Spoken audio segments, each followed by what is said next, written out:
Bonjour. Bonjour. Aujourd'hui, nous allons raconter de notre musée qui se trouve dans notre école. À l'école numéro 2045 à Zelenograd. Le musée est un laboratoire qui s'appelle l'Histoire d'enseignement et de la culture spirituelle a ouvert ses portes en novembre 2011.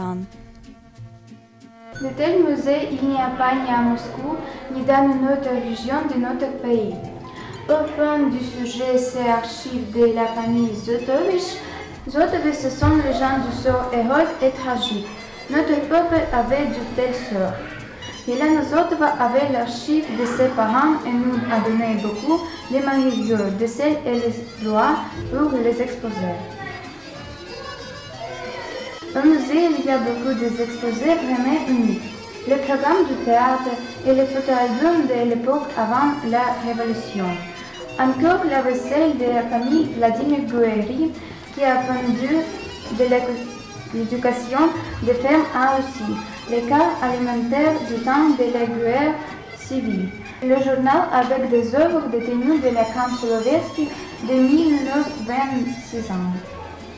Le catalogue des expositions artistiques de 1942, les notes biographiques de 1940, 1961, etc.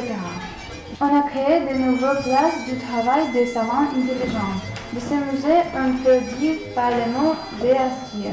L'organe était fait récepta, bref et efficace, per exemplaire.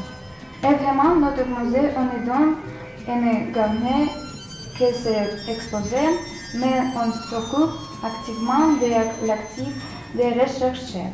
Ça nous racontait le dirigeant du musée, le pédagogue Mihid de la Russie, Snegurov Alexandre Viktorovich. Les enfants qui visitant le musée s'occupaient de l'activité recherchée. Répondez-nous, quelle exposition est la plus chère pour vous? Merci pour votre question.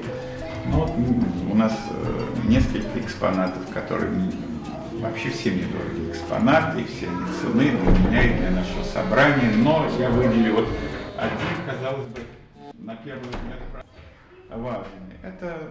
Toutes les expositions de notre musée sont chères pour moi, mais il y a un objet qui est simple pour le premier œil, mais il est très important. C'est la boîte pour les poudres dentifrice Brocher Eco. André Brocher est arrivé à Moscou quand il était jeune. Il a créé ici la maison de commerce qui a le numéro Вот тут написано poudre dentifrice pour l'entretien et la conservation. Préparé par Bocard et compagnie Moscou. Merci pour votre réponse. De telle façon, nous avons éclairci qu'auprès de notre école pour Sachin qui a été le témoin de combattre près de Moscou en 1941. Nous voulons obtenir que Sachin recevra le statut de monument de la nature. Et encore, l'un des participants et témoins de la guerre, c'est maison dans notre vie qui porte le nom Maison Volgapkin. Nous voulons aussi que sa maison recevra le statut de monument de la vie.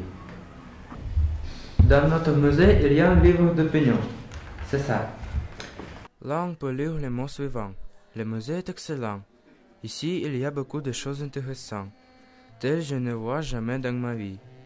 Et c'est très bien qu'on peut toucher beaucoup des objets exposés. Sophie Ivanovna, l'un des élèves de notre école.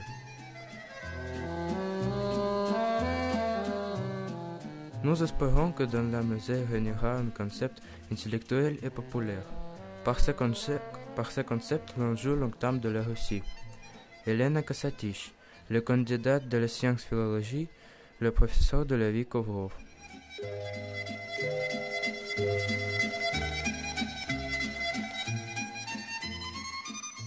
Nous avons visité beaucoup de musées qui sont plus beaux, plus solides, mais ce musée scolaire est une création unique. Là, il y a une atmosphère spéciale de l'amour, de l'amitié, de beauté, de l'art populaire. Svetlana Sodina, le pédagogue Mihid de la Russie.